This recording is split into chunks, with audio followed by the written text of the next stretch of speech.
સાંકેતિક સ્મશાન યાત્રા કાઢી અને એનું પૂતળું બનાવી અને બાળી અને અમે પણ રોષ વ્યક્ત કર્યો છે કે આ કંપની દ્વારા ગામ લોકો, માલધારીઓ અને સામાન્ય લોકો પ્રત્યેની એક જેની જવાબદારી હોય છે એને બદલે એની સંવેદના સાવ મરી પરવારી છે। આ જેટકો કંપની ગૌચરની જગ્યા અટાણે એની ઉપર કામ કરી અને તેને ખાઈ રહી છે, પણ એ જેટકો કંપનીને ખબર નહીં હોય કે અમે ક્ષત્રિયો છીએ। ગૌચર જમીનમાં વીજપોલ મુદ્દે ગ્રામજનોમાં રોષ જોવા મળ્યો।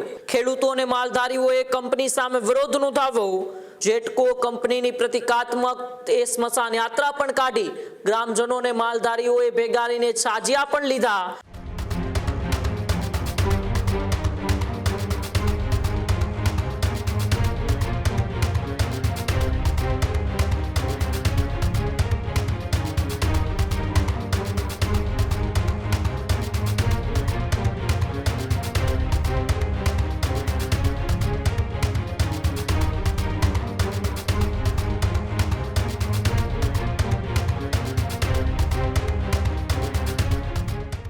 સમાચારમાં આગળ વાત કરીએ તો સમાચાર રાજકોટના ગોંડલથી સામાવરા છે, જ્યાં ગોંડલના ચોરડી ગામે જેટકો સામે ઉગ્ર વિરોધ જોવા મળ્યો। જ્યાં ગોંડલના ચોરડી ગામે જેટકો સામે ઉગ્ર વિરોધ। ગૌચર જમીનમાં વીજપોલ મુદ્દે ગ્રામજનોમાં રોષ જોવા મળ્યો। જેટકો કંપનીની પ્રતિકાત્મક સ્મશાન યાત્રા પણ ગ્રામજનોએ કાઢી। વિરોધના ત્રીજા દિવસે અનોખું પ્રદર્શન પણ કરાયું। ખેડૂતો અને માલધારીઓએ કંપની સામે વિરોધ નોંધાવ્યો। ગૌચર બચાવવા ગ્રામજનોએ આંદોલનની પણ ચીમકી આપી। 50થી વધુ લોકો વિરોધ કાર્યક્રમમાં પણ જોડાયા હતા। ત્યારે રજૂઆતો છતાં ઉકેલ નહીં મળ્યાનો ગ્રામજનોએ આક્ષેપ કર્યો। વીજપોલની કામગીરી અટકાવવાની સ્થાનિકોએ માંગ કરી। ઉકેલ નહીં આવે તો આંદોલન ઉગ્ર બનાવવાની પણ ગ્રામજનો દ્વારા ચેતવણી આપવામાં આવી છે। ત્યારે ગોંડલના ચોરડી ગામે જેટકો સામે છેલ્લા 3 દિવસથી ઉગ્ર વિરોધ ચાલી રહ્યો છે। ગૌચરની જમીનમાં જે વીજપોલ નાખવામાં આવી રહ્યા છે તેને લઈને ગ્રામજનોએ રોષ પ્રગટ કર્યો। જેટકો કંપનીની પ્રતિકાત્મક સ્મશાન યાત્રા પણ કાઢી ગ્રામજનો અને માલધારીઓએ ભેગારીને છાજિયા પણ લીધા। વિરોધના ત્રીજા દિવસે ગ્રામજનો દ્વારા અનોખું પ્રદર્શન કરવામાં આવ્યું।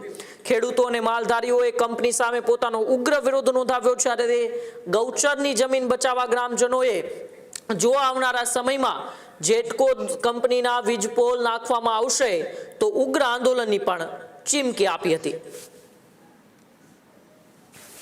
તાલુકાના ચોરડી ગામે છેલ્લા 3 દિવસથી સતત કાર્યક્રમ ચાલુ છે। જેટકો કંપનીના જે ગૌચરમાં થાંભલા નાખવામાં પોલ નાખે છે એના વિરોધમાં છેલ્લા 2 દિવસના કાર્યક્રમો જોઈએ। આજે ત્રીજા દિવસે અમે એક કાર્યક્રમ કર્યો છે, કારણ કે અમને એવું લાગે છે કે જેટકો કંપનીની સંવેદના હવે મરી ગઈ હોય।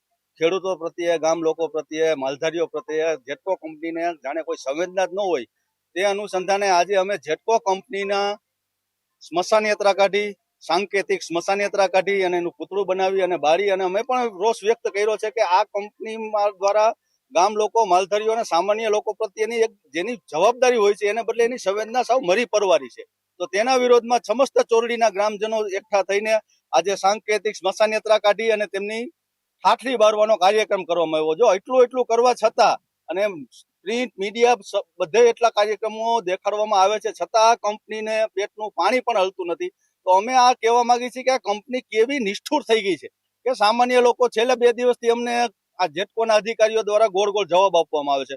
કોઈ પરફેક્ટ જવાબ આપવામાં આવતો નથી। છેલ્લા 2 દિવસથી અમે કાર્યક્રમ કરી છીએ સતત, આજે ત્રીજા દિવસે પણ કાર્યક્રમ કર્યો, પરંતુ જે અમે લેખિતમાં માંગ્યું હતું 4 મુદ્દા એના બદલે 2 મુદ્દા અને એ પણ ગોળ આપ્યા કે ભાઈ કલેક્ટર સાહેબ આમ કહેશે તો અમે આમ કરશું, ઓલા આમ કહેશે તો અમે આમ કરશું। પણ હવે તો અમને કોઈ ઉપર વિશ્વાસ નથી રહ્યો। જેટકો ઉપર વિશ્વાસ નથી, કલેક્ટર તંત્ર ઉપર વિશ્વાસ નથી અને આ સરકાર ઉપર પણ વિશ્વાસ નથી। એટલે અમે ગામ લોકો સતત આવા કાર્યક્રમ દરરોજ છેલ્લા 3 દિવસથી ચાલુ છે, એમ આગામી દિવસો પણ આનાથી પણ જલદ કાર્યક્રમ ચાલુ જ રાખશું જ્યાં સુધી આ જેટકો કંપનીની સંવેદનાથી મરી ગઈ છે એ ફરીથી જાગૃત ન થાય ત્યાં સુધી। મારું નામ રાણા મહાવીરસિંહ સજુભા।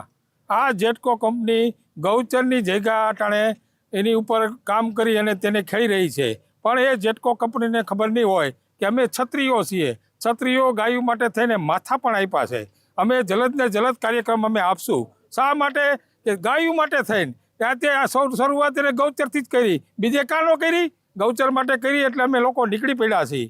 એ જેટકો કંપનીને હું એટલું જ કહેવા માગું છું કે તમે હાથા ન બનો। અમે જો જલદ કાર્યક્રમ આપશું તો તમારે ભાગવું પણ વહમવું પડશે। છત્ર થાય તેથી ક્ષત્રિયોના માથા પડ્યા અને ધડ પણ લેડા છે, એ અમારો ઇતિહાસ બોલે છે। આ જેટકો કંપનીને હું એટલું જ કહેવા માગું છું કે તમે શરૂઆત ગાયોથી કરી છે, પણ એ ગાયો માટે અમે જલદ ને જલદ કાર્યક્રમ આપશું. અમારી જે પણ ખેડૂત મિત્રો જે વાત કરે છે તે સત્ય વાત કરે છે, કારણ કે આ પ્રશ્ન માત્ર ગામનો નથી. કાલે ફરતા ગામની અંદર આ લોકો જમીનનું દબાણ કરી અને તોડી નાખશે. આ દરેક ગામનો પ્રશ્ન છે. આજે શરૂઆત અહીંથી કરવામાં આવી છે.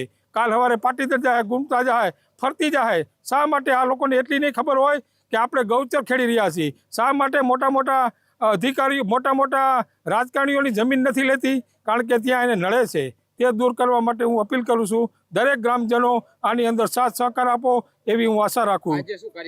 આજે જે કાર્યક્રમ યોજવામાં આવ્યો એ જેટકો કંપનીનું અમે અહીં સ્મશાન યાત્રા કાઢવામાં આવી. એ અમારી એક પ્રતિક સ્મશાન યાત્રા હતી. એ પ્રતિક સ્મશાન યાત્રા શા માટે હતી કે સરકારની આંખ ખુલે કે આ જેટકો કંપનીનું પાણી પણ હલતું નથી. અમે જલદ કાર્યક્રમ કાલે પણ જળ સમાધિનો આપ્યો, છતાં પણ આ લોકો જવાબ દેતા નથી. આ લોકોને અમે એટલું કહેવા માંગીએ છીએ, ગાય માટે અમે ગમે કરી માટે છૂટવા માટે અમે તૈયાર છીએ. બોલો ભારત માતા કી જય.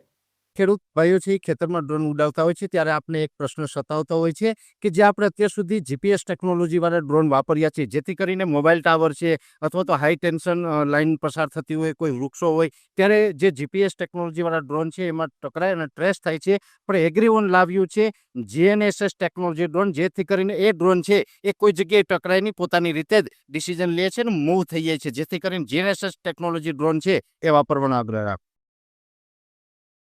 ત્યારે જ ન્યૂઝરૂમ ગુજરાતની યુટ્યુબ ચેનલને સબસ્ક્રાઇબ કરો અને ઇન્સ્ટાગ્રામ અને ફેસબુક પર ફોલો કરો.